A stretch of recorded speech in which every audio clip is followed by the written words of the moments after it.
Sa ngalan po ng lahat ng PAW lawyers and staff ng ating tanggapan, taos-puso po kaming nakikiramay sa ating mahal na hepe, PAW Chief Persida Acosta, sa pagpanaw po ng kanilang kapatid na babae, si Ginang Elevita Levi Venturina Rueda Pastor.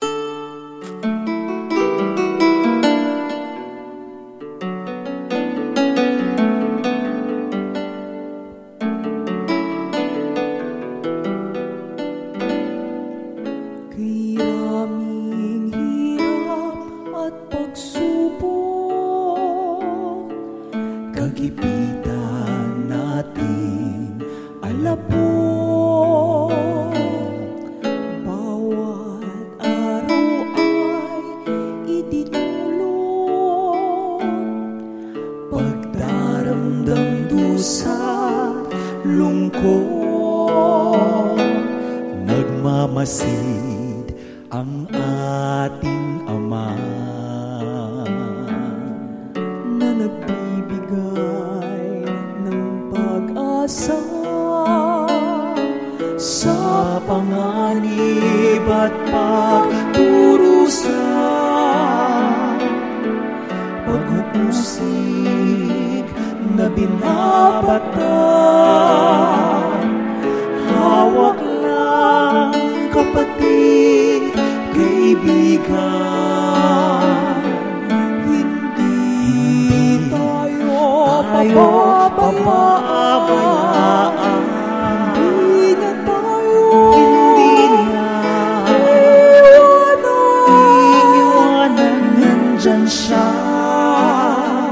at nagbabantay.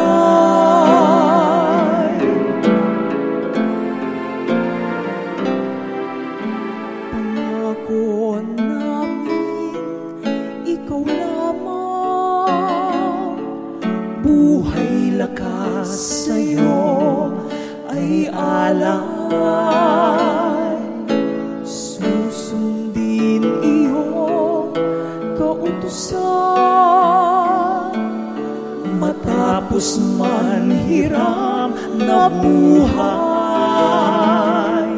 hawak lang kapatid, kaibigan, hindi tayo. Malungkot po ako kasi wala na po akong nanay.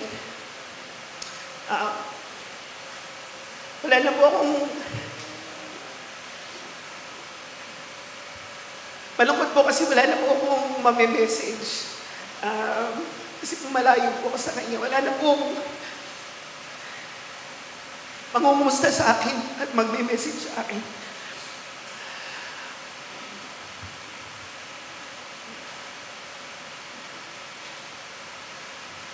At wala na pong magsasabi ng mahal niya o ng tulad ng kaya po niyang gawin. Pero hindi po ako nagdaramdam sa Panginoon, hindi po kami nagdaramdam na pamilya. Dahil may pagtagumpay po ng aming ina ang kanyang tungkulin. Papabayaan, hindi niya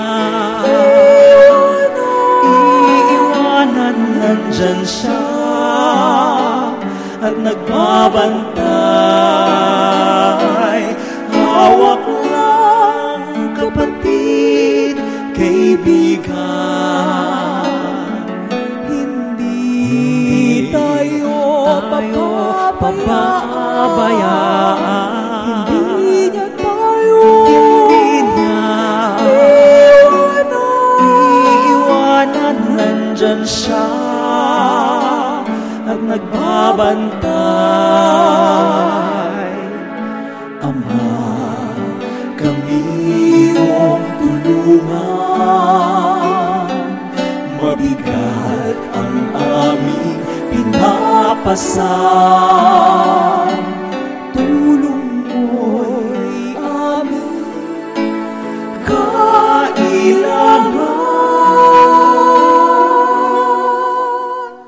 Ang tungkulin ay magampanan sa iyo, Ama, kami magpakailanman.